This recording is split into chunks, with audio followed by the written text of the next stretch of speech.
Welcome to the last day of the GreenCars eSummit. I'm Trish Close. Over 3 amazing days, we've been talking to some of the true movers and shakers in the hybrid and all-electric world of automobiles. On day one, we talked to Matt Teskey of Chargeway. Yesterday, we chatted with BJ Birtwell of Electrify Expo. And today, the idea is to bring you up to speed on what you can do to live a more sustainable life. We'll meet Becs Walker, Director of Sustainability at Southern Oregon University, and Maggie Malone, Corporate Partner Relationship Manager for the Arbor Day Foundation. Maggie, I'm so excited to talk to you. We understand Arbor Day Foundation's mission is to inspire people to plant, nurture, and celebrate trees. And the foundation is the largest nonprofit dedicated to tree planting the world over. Thank you for being on the eSummit today. Yeah, we love it. And as our CEO always says, it's the inspire people that is like the most important part of that entire mission. And I feel like GreenCars has just been a huge part of that. Well, to inspire people, we have to make sure that future generations are excited about Yeah, planting trees as we are, right? absolutely. Okay, so let's do a little history lesson briefly. Arbor Mm, Day Foundation. Arbor Day began in 1872. The foundation started in 1972. So, yep. how you operate today, how you plant trees, how does that work? Yeah, I think to understand the foundation, I want to take it back kind of to 1872. So we are here in Lincoln, Nebraska, but the first Arbor Day was actually held in Nebraska City, which is about 45 minutes from where we are here in the capital of Nebraska. And so in 1872, there was kind of this bigwig named J. Sterling Morton. So if you know like Morton Salt, it's that same family. So like the Umbrella Girl. Yep. So that same family. So he and his family moved to Nebraska City, and just based on Nebraska is a strong farm community, and agriculture is a huge part of who we are here. And so when he came here, he noticed that there was such a lack of trees around the entire state. It was so empty. And so it's important for agriculture reasons. It's important for shade for laborers. And so he incited the first Arbor Day and inspired the entire state to plant trees in April of 1872. And it is said that they planted 1 million trees across the state of Nebraska. Yes, 1 million trees. Literally, I'm like, how did they do that?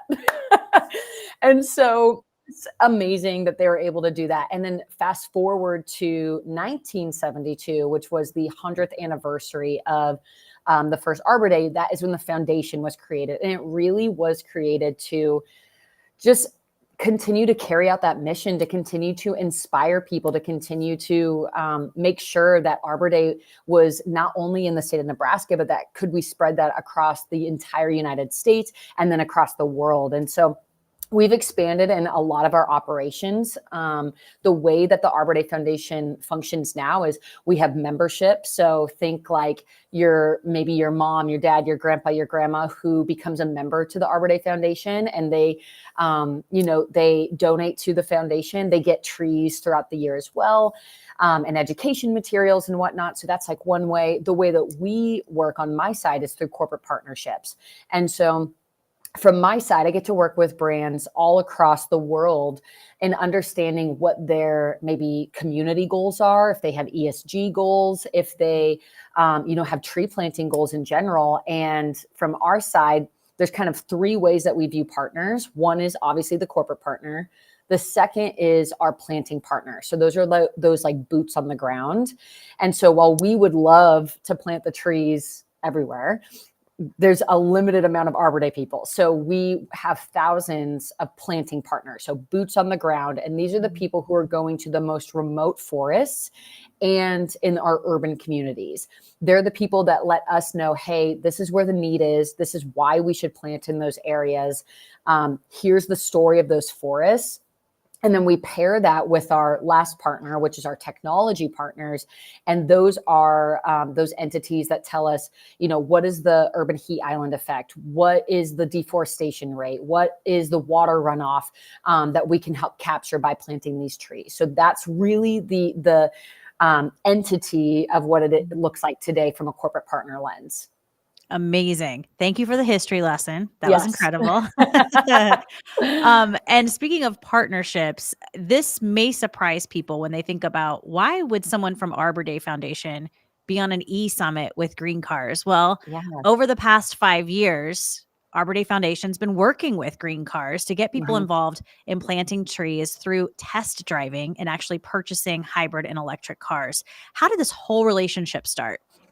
Yeah, I mean, we see so much alignment because the alignment is the sustainability space is how can we involve it right in line with our mission? How can we involve more people into our mission to understanding, what's better for the planet, not only through what you drive, but also kind of this incentive of, oh, when you test drive this car or when purchase this vehicle, there's also an additional action to planting this tree that's going to make a impact in a community or a forest. And so we've been really blessed to work with Kevin Jennings, who's the senior manager of GreenCars. I believe the partnership started right around 2021, and his goal was to really just try to understand the landscape of just the car industry, automotive industry, because it had this view of like, is this a dirty industry? And does it always need to remain that? And I think he had a vision to drive real world change by encouraging these people to reduce their carbon footprint. And that, could be paired very well with like driving more sustainable vehicles, just like you were saying, those EVs, those plugins. And so he reached out to us with this idea to plant a tree for every test drive of this hybrid or electric vehicle. And then they partnered with the Lithium Motors dealerships as part of their first Earth Day celebration. So cool. And in fact, that first year in 2021, Mm-hmm. GreenCars was able to plant, or Arbor Day, the partnership, I should say, able Yeah. to plant 5,000 trees about? Yeah. 5,000 trees. We planted those in the Florida Econ-Fina Creek and Chippewa River area. So it was an area that was heavily impacted by Hurricane Michael, right? I believe that was in 2018. And it was in heavy need of reforestation. We still are planting there, to be honest, because when hurricanes come through, the devastation isn't just like, hey, 1 year of planting. It is multiple years of reforesting these areas. And there were so many trees that were lost during this hurricane. And so what we did there was we planted longleaf pine trees in this very specific area, and that really helped resist water beetles, better tolerated the wildfire conditions, and made the forest more resilient at the end of the day. And that's what our goal is to help these areas become more resilient. And then one of the other specific needs in this area, or what that forest did, was these trees they require less water, which helps the community that's kind of downstream, because that Econ-Fina Creek is the primary source of drinking water for that Bay County and the surrounding areas. So water obviously is such an important resource. And so by planting these trees, it actually helped that community that was kind of downstream at the end of the day, versus having these forests needing so much water. And I've seen the pictures, the before and after. Yes.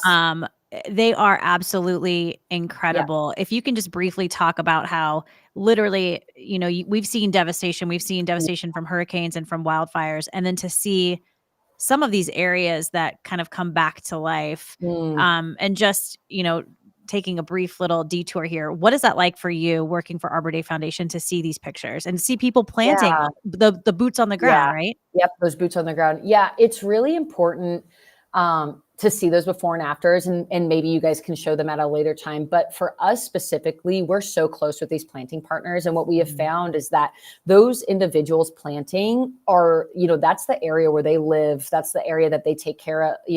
This is their home. And so the fact that they are going to these remote forests, they're going into these areas right after the devastation, and they're so committed to replanting because it's their home. And not only do we do these obviously from hurricanes, but with wildfires as well. So right now, our CEO is actually going to LA and to North Carolina just to show the devastation that's been, occurring. And unfortunately, these natural disasters, they're continuing, they're increasing. And we want to do everything that we can on our side to help be a part of the rebuilding.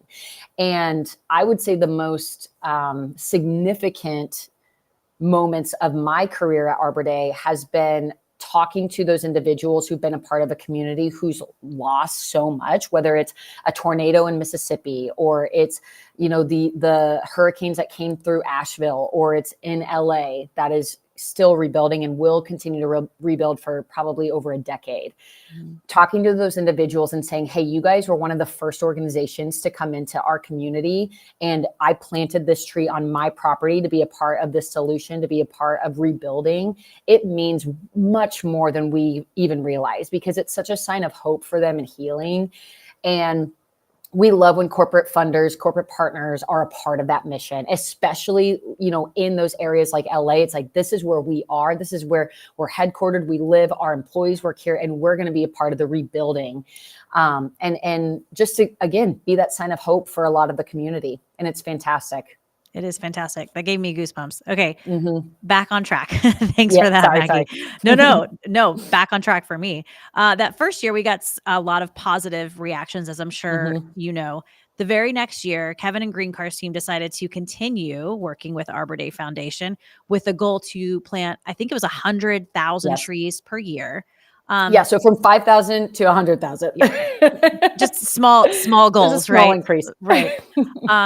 It was nearly impossible, though, to track these test drives. So Kevin created a Lithia store competition based on the sales of fuel-efficient hybrid, plug-in hybrid, and electric vehicles. So, Maggie, if you could tell us how planting these trees have, you've mentioned this a little bit, have benefited these areas that have been devastated by fires, tornadoes, hurricanes. How do you pick where these trees are going to be planted? Because it does feel like sometimes we're overwhelmed with devastation. So how do you pick? We have so many forests that we can support across the world, truly. And what we try to do at Arbor Day is we want to make sure that we're helping, GreenCars, we're helping, other organizations that we work with meet their goals. And so if we can be within their footprint sometimes, or if they have a very specific, disaster recovery strategy, or if they want to be in specific communities, we try to align our forests, our communities with their needs.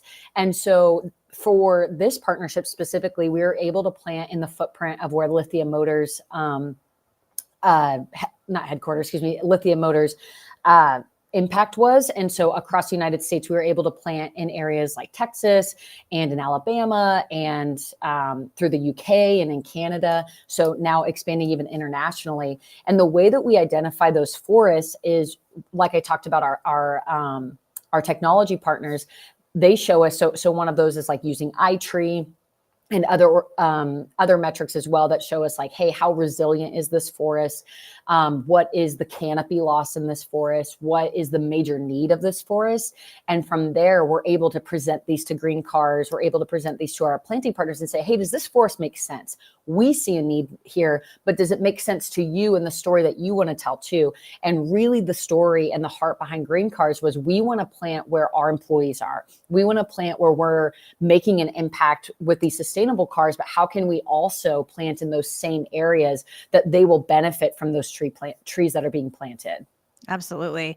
What are some of the areas here in the United States, maybe just this year in 2025, that have benefited from the GreenCars tree planting efforts? Yeah, so many.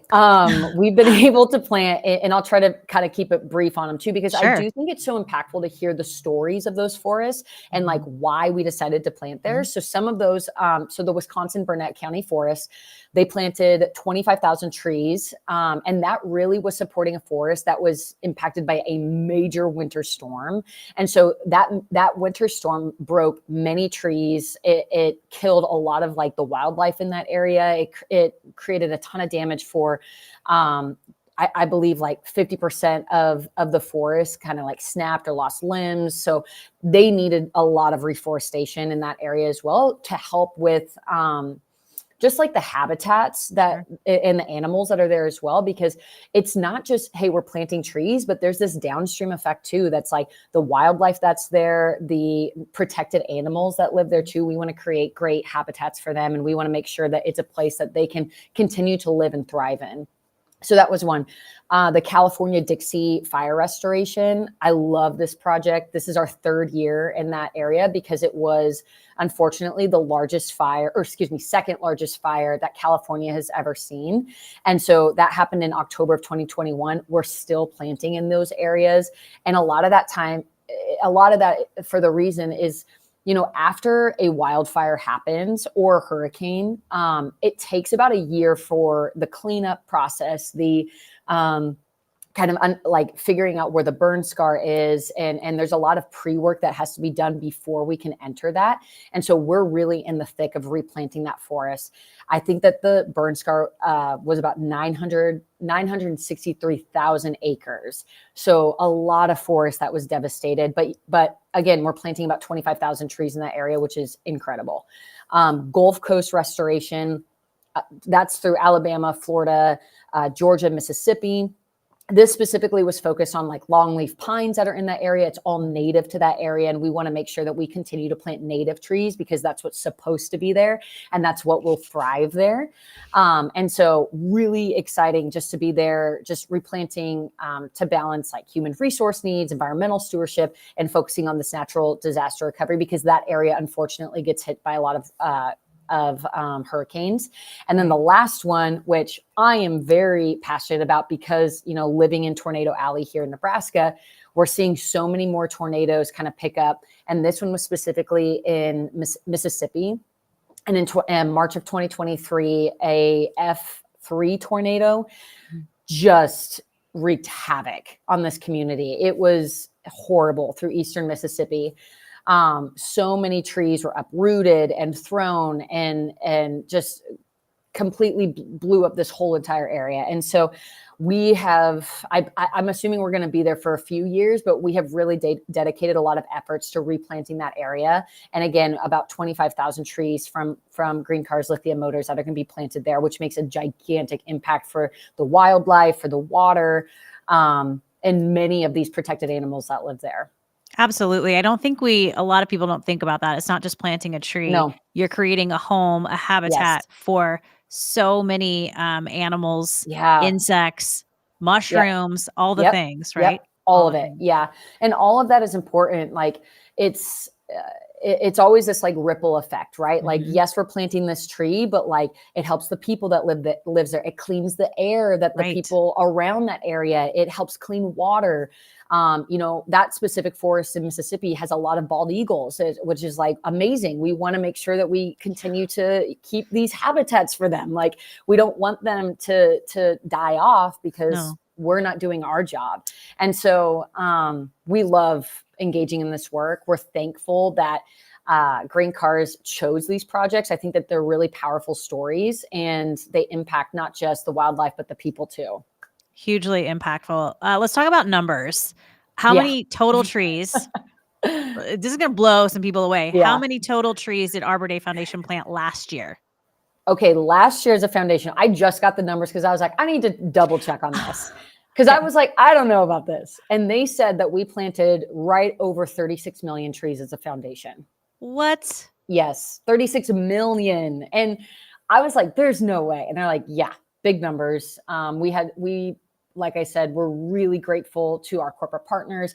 And these are, planting partners who are doing their part as well. And this is, schools that are planting, like there's so many people that are involved in planting 36 million trees. And that to us is what's exciting. Like, yes, 36 million trees is needed and exciting, but think about the people behind that. There's so many people that planted those 36 million. Right. And that's just last year, right? I'm just looking at this number here. Yes, that's last year. Yeah, we understand Arbor Day Foundation and its partners have planted more than 500 million trees. Yeah. So in the first 50 years of the Arbor Day Foundation, we planted 500 million trees. And then our CEO and other leadership had this really big, audacious goal because they said, you know what, guys, the world is changing. Unfortunately, we're having more disasters. We're seeing more devastation across the world. And the tagline we continue to say is like, we need to plant at the speed of a changing world. How do we do that? So we have a new goal now to plant 500 million trees in the next 5 years, which that 5-year mark would be 2027. So we are moving forward. We are very focused. We are working hard to plant as many trees as we can. And we're bold. It's a bold goal. We don't know if we'll get there. We're hopeful that we can, but we're going to keep moving forward. Well, I love this partnership, Arbor Day Foundation and GreenCars. Can you tell us how many trees the two of us planted, GreenCars and Arbor Day Foundation? What is that number? We have planted over 500,000 trees. Wow. 500,000 I trees. know. Let that sink in, everybody. That's crazy. That's huge. That Mhm. is such like, when you look back, it's like how many communities, how many forests, how many, like there, again, that ripple effect, it's so Mhm. much more than just the tree. And we are grateful like that.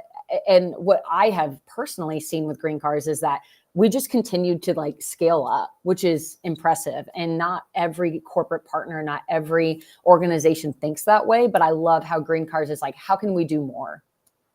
Absolutely. In fact, we want to make sure people know to participate in this, the competition, the store competition, right? With where we're planting a tree for every EV, plug-in hybrid, and hybrid electric vehicle sold. Mhm. And to participate, you have to subscribe to receive new content alerts. We are going to provide a link because the whole goal here, as you just mentioned when we first started talking, inspire, right? We Yeah. want to inspire other people to make a difference. And we got to reach that goal. We got to reach Yep. that goal of We do. 500 million trees. Yep. Well, and I love that this is kind of the new direction that GreenCars is taking it. And mainly because community is so important. And I think GreenCars has such a strong community, and you guys have fostered a strong community. Mhm. And what I love about that is like, hey, GreenCars is taking this mindset of how can we educate this community? How can we bring them a part of this journey? How can we involve them in what we're doing even more to maximize impact across the nation and the world now? So to really invest in this community, I think is special and very unique. And it's so simple for consumers, right? Oh All you yeah. have to do is test drive or buy a new vehicle, which may Yeah. be on your list anyways, and you're making a Yeah. difference, maybe not even realizing you're making a Yes. difference. Yep. It's a bigger impact than just like, yes, I purchased this new car. It's like, I'm impacting the planet in multiple ways. Like Mhm. I'm driving something that is cleaner for the environment, and it results in these plantings in forests that need them. Absolutely. Maggie, thank you for your energy and your passion in all of these projects. Arbor Day Mm. Foundation is very lucky to have you. GreenCars is very grateful and lucky to have this partnership. Thank you for being with us today and for the history lesson and all of the Yes, numbers. We really appreciate this partnership. Thank you. we do also. And I just, I want to see more trees planted. I want to see our footprint even wider. And I know that we can get there. We're going to make it happen. Thanks, Maggie. Yep. What an incredible and inspiring partnership.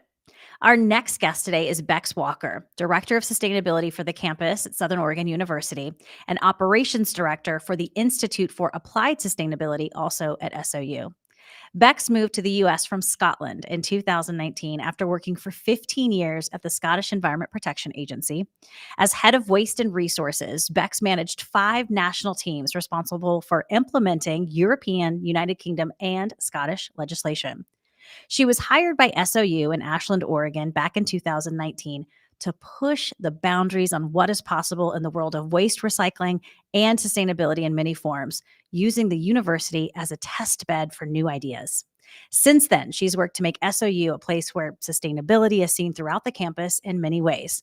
For instance, there's the SOU farm that grows organic produce that's used in the campus dining hall and is sent out to schools all across Ashland to provide healthy meals for kids. And grass lawns have been replaced with drought tolerant ground cover. There are pollinator gardens throughout the campus, and SOU houses Ashland's largest solar array. In fact, plans are underway to make the entire university run completely on solar power. Becs Walker has made all of this and more part of everyday life on campus. We're so lucky to have her on our GreenCars eSummit. Welcome, Becs. Thank you. Good to see you, Trish. It's good to see you again. Now, as the Director of Sustainability for SOU, I feel like you have a pretty big job. What does environmental sustainability really mean to you, Becs Walker?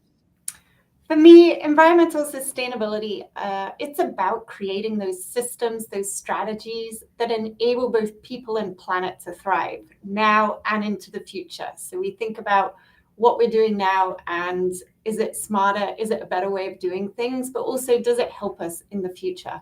It's not just about minimizing harm. It's about regenerating, innovating, and driving some positive change.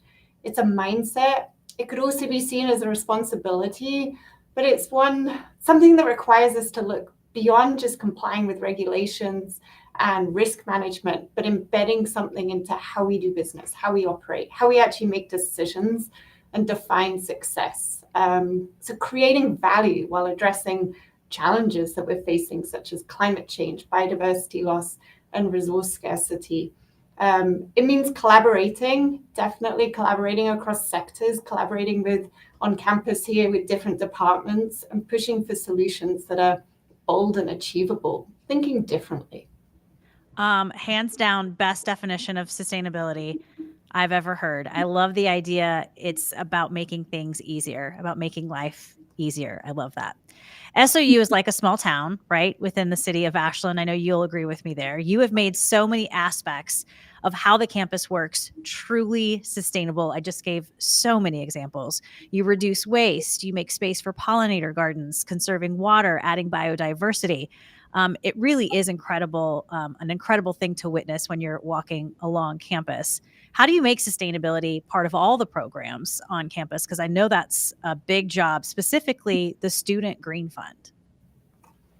Yeah, I like the way you say that. I think that too. SOU, it's like a small town. So it's the way, in terms of thinking about how we operate and sustainability, you're thinking, right, what are departments doing in terms of what's their part in this small town in terms of their impact? And it's about working with them, thinking, how can they do things differently? How can I help them do their job in terms of how they manage their waste, how they procure different things, how we think about the materials coming onto campus, how we think about the energy that we use when we do things, and then enhancing the student experience on this campus while we do that. It's such an opportunity for having it as a living laboratory, for a learning experience and an engagement opportunity for students.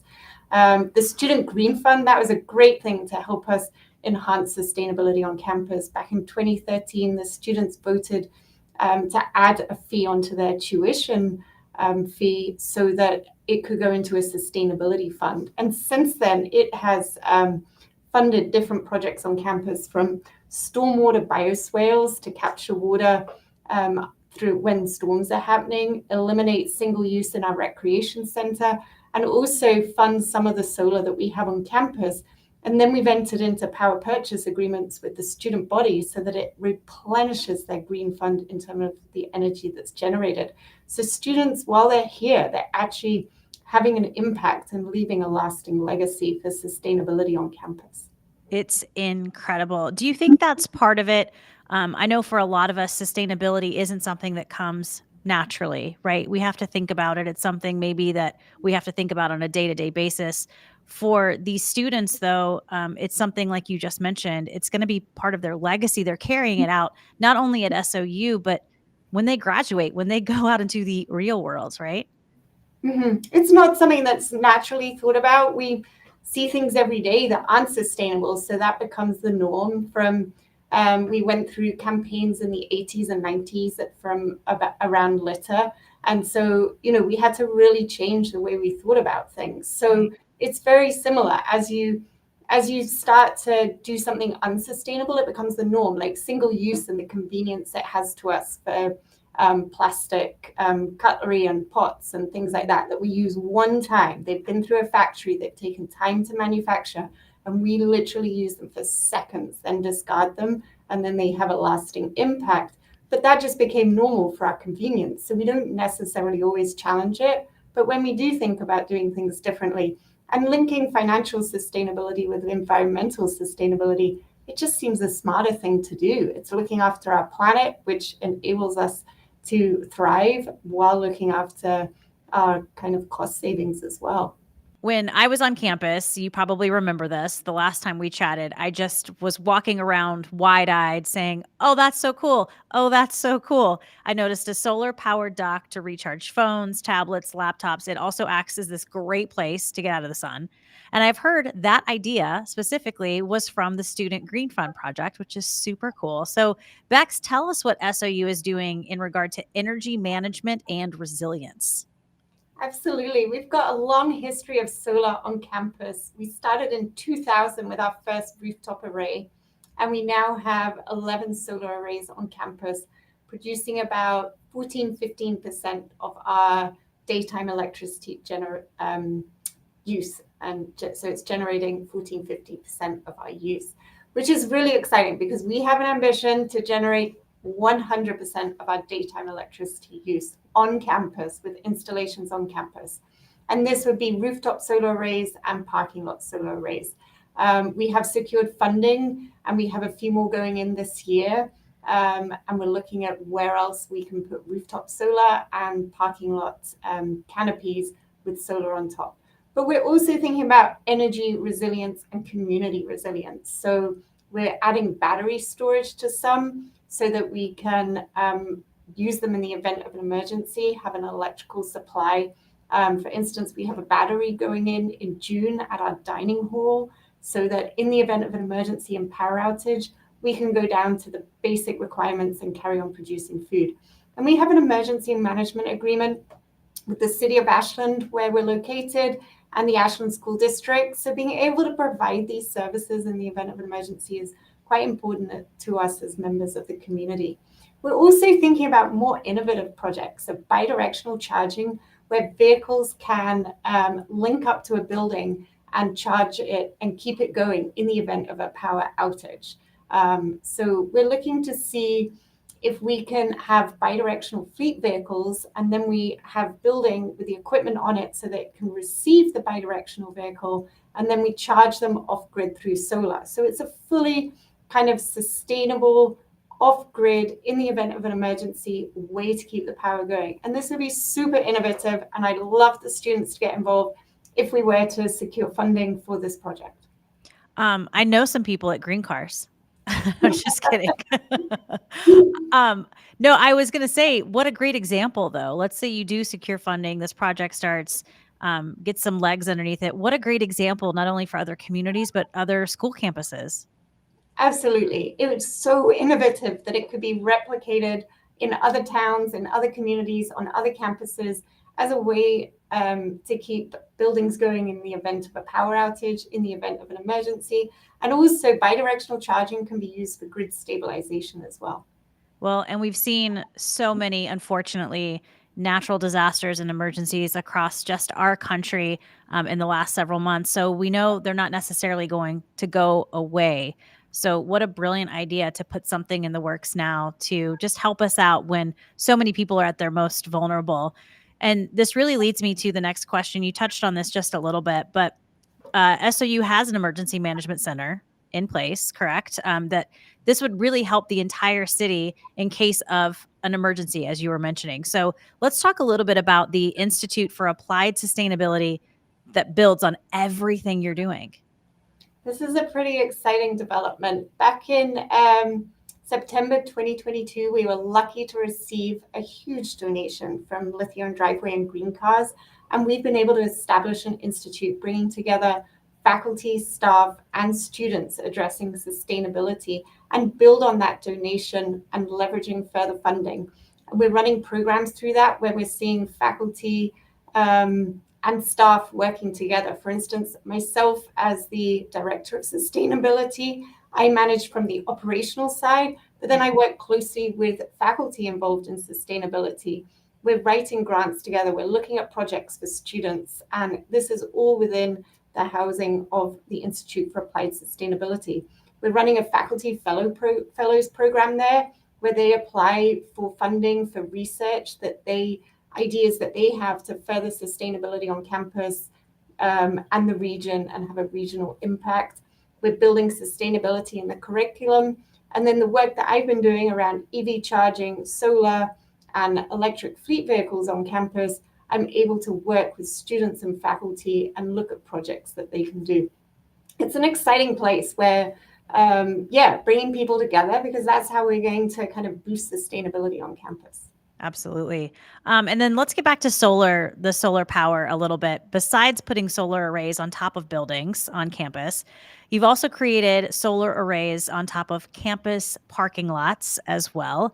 And you also do a lot to regulate that energy use at SOU. So tell us a little bit about that. So much energy at SOU.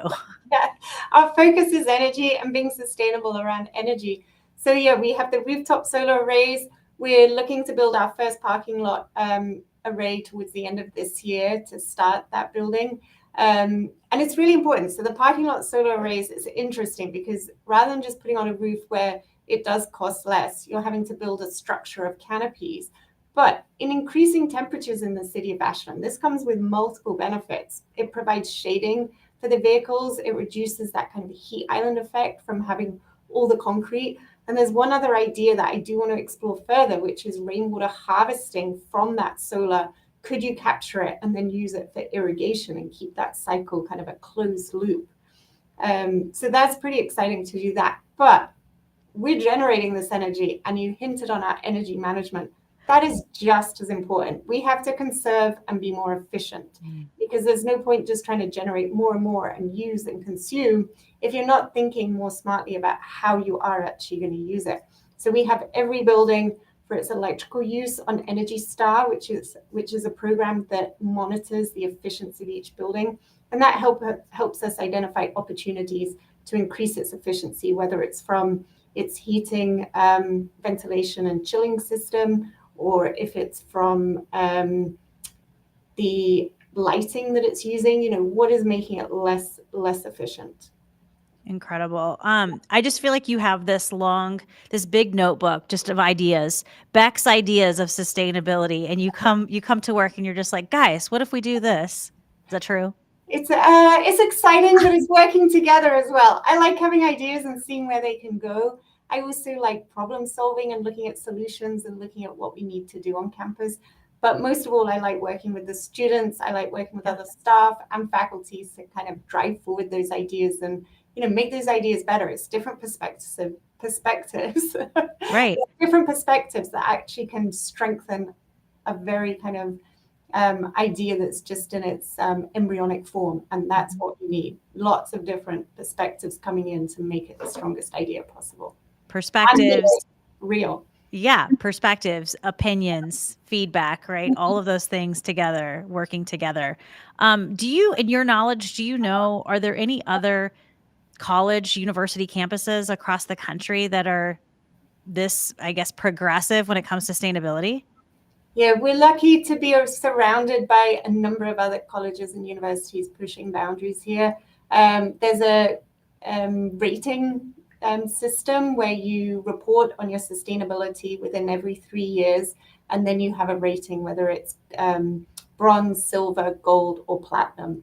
And so most universities and colleges across the United States report on this. We reported in 2022 and we received a gold rating, and we're just going through our next reporting, hoping to submit in the next month and aiming for gold on our way to platinum. That is our overall aim here. But we're around other universities and colleges, and it's great to share ideas. Again, collaboration, getting different views, understanding, what works, what doesn't work, what might work on our campus, might not work on another campus. But yeah, just pushing boundaries is important. Sure. And I'm sure everyone kind of feeds off of each other in that same environment too, right? Like SOU saying, hey, we got funding from this corporation to do this. Maybe you guys could do that in your city, state, whatever. So yeah, absolutely.